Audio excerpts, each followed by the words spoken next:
ನಿನ್ನೆ ಬೆಳಿಗ್ಗೆಯಿಂದ ರಾತ್ರಿ 9:30ವರೆಗೆ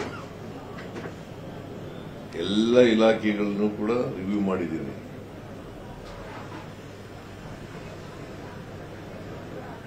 ಜಿಲ್ಲೆಗೆ ಸಂಬಂಧಪಟ್ಟಂತ ಇಲಾಖೆಗಳು, ವಿಶೇಷವಾಗಿ excise department, commercial tax department, stamps and registration, ಮತ್ತೆ ಆರ್ಟಿಒ, ಸಾರಿಗೆ ಇಲಾಖೆ ಇವನು ಕೂಡ ರಿವ್ಯೂ ಮಾಡಿದ್ದಾರೆ. ಸಣ್ಣ ನೀರಾವರಿ, ಕರ್ನಾಟಕ ಕಾವೇರಿ ನೀರಾವರಿ ನಿಗಮ, ಮೈಸೂರು ಏರ್ಪೋರ್ಟ್ ಎಕ್ಸ್ಪಾನ್ಷನ್ ವರ್ಕ್, ಅದರ ಬಗ್ಗೆ ಕೂಡ ರಿವ್ಯೂ ಮಾಡಿದ್ದಾರೆ. ಅವರು ನ್ಯಾಷನಲ್ ಹೈವೇ ಅಥಾರಿಟಿ ಅವರು ಕೂಡ ಬಂದಿದ್ದರು.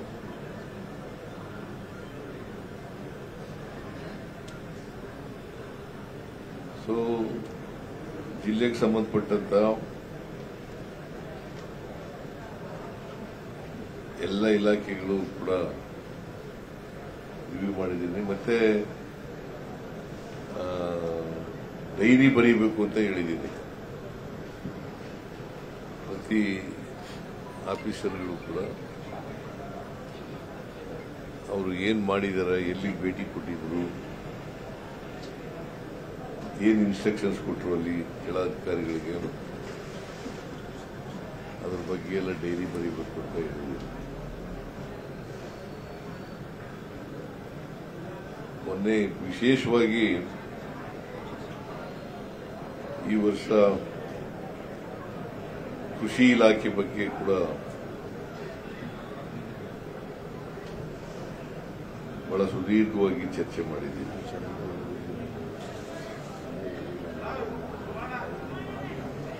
ಜೂನಿಂದ ಸೆಪ್ಟೆಂಬರ್ವರೆಗೆ ಈ ಸಾರಿ ಮಳೆ ಜಾಸ್ತಿ ಆದರೂ ಕೂಡ ಸೆಪ್ಟೆಂಬರ್ವರೆಗೆ 23% ಡಿಫಿಸಿಟ್ ಇತ್ತು. 23% ಡಿಫಿಸಿಟ್ ಇತ್ತು. ಅದರ ಅಕ್ಟೋಬರ್ನಲ್ಲಿ ಮೇಕಪ್ ಆಯಿತು. ಅಕ್ಟೋಬರ್ನಲ್ಲಿ ಜಾಸ್ತಿ ಮಳೆ ಬಂದು ವಾಡಿಕೆ ಮಳೆಗಿಂತ ಜಾಸ್ತಿ ಆಯಿತು.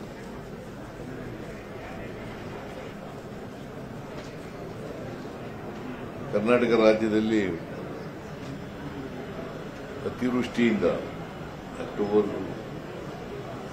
ಚಾಮರಾಜನಗರ, ಮಂಡ್ಯ, ಮೈಸೂರು ಈ ಜಿಲ್ಲೆಗಳಲ್ಲೆಲ್ಲ ಸೆಪ್ಟೆಂಬರ್ವರೆಗೆ ಡಿಫಿಸಿಟ್ ಇತ್ತು. ಕೋಲಾರ,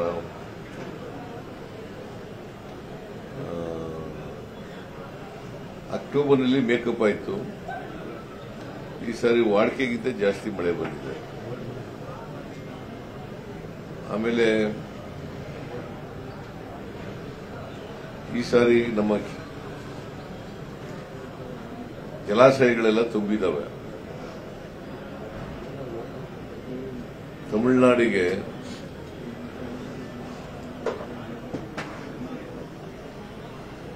$177.25 TMC ನೀರು ಕೊಡಬೇಕು. 177.25 TMC ನೀರು ಕೊಡಬೇಕು. ಇದು ಹೋಗಿರೋದಲ್ಲದೆ 150 TMC ನೀರು ಜಾಸ್ತಿ ಹೋಗಿದೆ.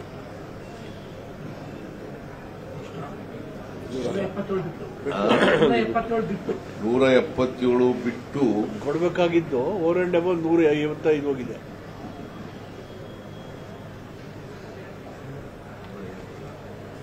ಅಂದ್ರೆ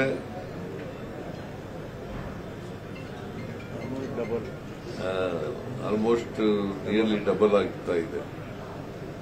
ಅದರಿಂದ ಈ ಸಾರಿ ಕುಡಿಯ ನೀರಿಗೆ ಯಾವುದೇ ಸಮಸ್ಯೆ ಇರಲ್ಲ. ಅಲ್ವೇನ್ರಿ ತಿಮ್ಮಯ್ಯ? ಬಹಳ ಹೆಚ್ಚಾಗಿ ಬಂದಿದೆ.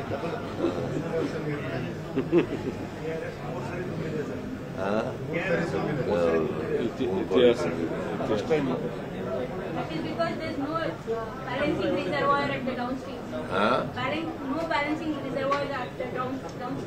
ಅದಕ್ಕೆ ಮೇಕೆದಾಟು ಇದೆಯಲ್ಲ, ಮೇಕೆದಾಟು ತಮಿಳುನಾಡಿಗೆ ಏನಾದ್ರು ತೊಂದರೆ ಆಗೋದಿಲ್ಲ. C they are entitled for 177.25 TMC. 150 TMC ಜಾಸ್ತಿ ಹೊಟ್ಟೋಗ್ಬಿಟ್ಟದೆ. ಅಧಿಕಾರಕ್ಕೆ ಬಂದಾಗಲೂ ಕೂಡ ಪೂರ್ತಿ 5 ವರ್ಷ ನೀರು ತುಂಬಿತ್ತು, ಯಾವಾಗಲೂ ಕೂಡ ಸಮಸ್ಯೆ.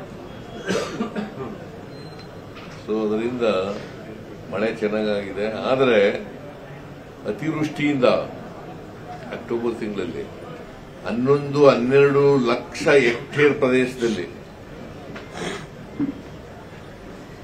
11-12 ಲಕ್ಷ ಹೆಕ್ಟೇರ್ ಪ್ರದೇಶದಲ್ಲಿ ಬೆಳೆ ಹಾನಿಯಾಗಿದೆ. ರೆವಿನ್ಯೂ ಡಿಪಾರ್ಟ್ಮೆಂಟ್ ಮತ್ತು ನಾವು ಡಿಸಾಸ್ಟರ್ ಮ್ಯಾನೇಜ್ಮೆಂಟ್ ಇಲಾಖೆ ಇದೆಯಲ್ಲ, ಅವರು ಮತ್ತು ನಾವು ಅವರು 1,600 ಕೋಟಿಯಷ್ಟು ಕೊಡ್ತಾ ಇದ್ದಾರೆ. ನಾವು ಕೂಡ 1,000 ಕೋಟಿಗೂ ಹೆಚ್ಚು ರಾಜ್ಯ ಸರ್ಕಾರದಿಂದ ಕೊಡ್ತಾ ಇದ್ದೀವಿ.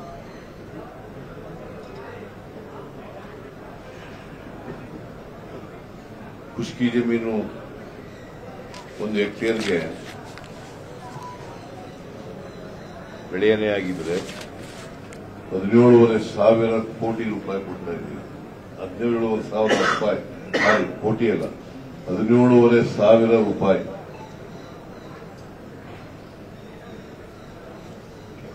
ನೀರಾವರಿ ಜಮೀನು ಬೆಳೆಯನೇ ಆಗಿದ್ರೆ 25,500 ರೂಪಾಯಿ ಕೊಡ್ತಾ ಇದ್ದೀವಿ. 25,500 ರೂಪಾಯಿ. ಪೆರೇನಿಯಲ್ ಕ್ರಾಪ್ಸ್ ಅಂದ್ರೆ ತೋಟದ ಬೆಳೆ ಆ ಥರದ್ದು ಏನಾದ್ರು ಆಗಿದ್ರೆ 31,000 ರೂಪಾಯಿ ಕೊಡ್ತಾ ಇದ್ದೀವಿ ಪರಿಹಾರ. ಇಲ್ಲಿ ಮೈಸೂರು ಜಿಲ್ಲೆಯಲ್ಲಿ ಬಹಳ ಕಡಿಮೆ ಆಗಿರೋದು. ಎಷ್ಟು? 74 ಹೆಕ್ಟೇರ್ ಮಾತ್ರ ಆಗಿರೋದು. ಬೀದರ್, ಕಲಬುರಗಿ, ಬೆಳಗಾವಿ, ಗದಗ, ಧಾರವಾಡ,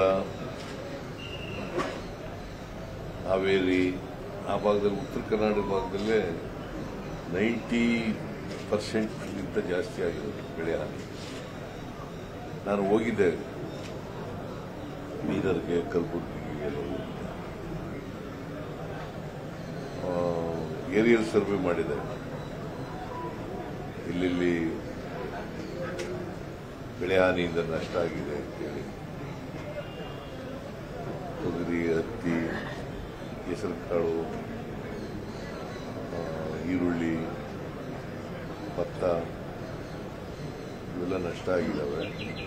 ಅದಕ್ಕೆ ಪರಿಹಾರ ಕೊಡ್ತಾ ಇದ್ದೀವಿ. ನೀವು 12 ಲಕ್ಷ ಹೆಕ್ಟೇರ್ ಹೇಳಿದ್ರೆ ಓವರ್ ಸ್ಟೇಟ್, ನೀವು 12 ಲಕ್ಷ ಹೆಕ್ಟೇರ್ ಹೇಳಿದ್ರೆ ಓವರ್ ಸ್ಟೇಟ್, ಅದರಲ್ಲಿ 90% ಉತ್ತರ ಕರ್ನಾಟಕ ಇದೆ. ಈಗ ಮೈಸೂರಿನಲ್ಲಿ, ಮೈಸೂರು ಜಿಲ್ಲೆಯಲ್ಲಿ ಬರೀ 74 ಹೆಕ್ಟೇರ್ ಅಷ್ಟೇ ಆಗಿರೋದು. ಹುಣಸೂರು, ಪ್ರಿಯಾಪಟ್ಟಣ ಇಲ್ಲ, ನಮ್ಮಲ್ಲಿ ಹುಣಸೂರು, ಪ್ರಿಯಾಪಟ್ಟಣ, KR ನಗರ.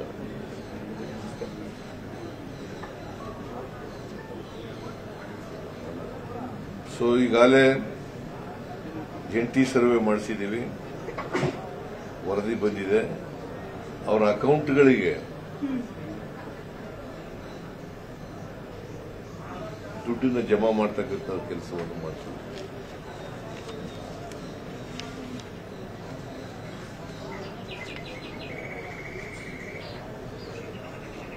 ಬಹುಶಃ ಇನ್ನೊಂದು ವಾರ 15 ದಿನದಲ್ಲಿ ಈ ಯಾರು ಬೆಳೆ ಹಾನಿಯಾಗಿದೆ ಅವರ ಅಕೌಂಟ್ಗಳಿಗೆ ದುಡ್ಡು ಜಮಾ ಮಾಡ್ತಕ್ಕಂಥ ಕೆಲಸ ಮಾಡ್ತಾರೆ. ನಿರ್ಭೀತ, ನಿಷ್ಪಕ್ಷಪಾತ, ವಿಶ್ವಾಸಾರ್ಹ ಸುದ್ದಿಗಳಿಗೆ ಮತ್ತೊಂದು ಹೆಸರಾಗಿರುವಂತ ನ್ಯೂಸ್ 18 ಕನ್ನಡ ಈಗ ಆಪ್ನಲ್ಲೂ ಲಭ್ಯವಿದೆ. ದಯವಿಟ್ಟು ಇಲ್ಲಿರುವ QR ಕೋಡ್ ಅನ್ನ ಸ್ಕ್ಯಾನ್ ಮಾಡಿಕೊಂಡು ಆಪ್ ಅನ್ನ ಡೌನ್ಲೋಡ್ ಮಾಡೋದಕ್ಕೆ ಮರಿಬೇಡಿ. ನಿಮ್ಮ ಬೆಂಬಲ ಹೀಗೆ ಸದಾ ನಮ್ಮೊಂದಿಗಿರಲಿ. ಧನ್ಯವಾದ.